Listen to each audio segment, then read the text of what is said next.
What's going on, everybody? So today we're going to be covering some quick desk stretches.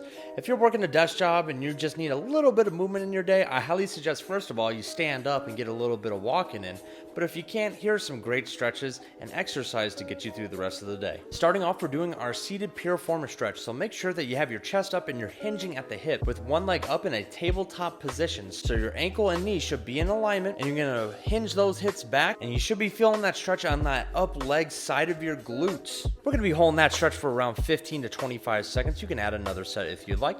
Now we're moving into some neck stretches. Now the first neck stretch we're going to do is some lateral rotation. Now with our lateral rotation stretch, we're going to tilt our chin down in the center and then slowly rotate our head to the side.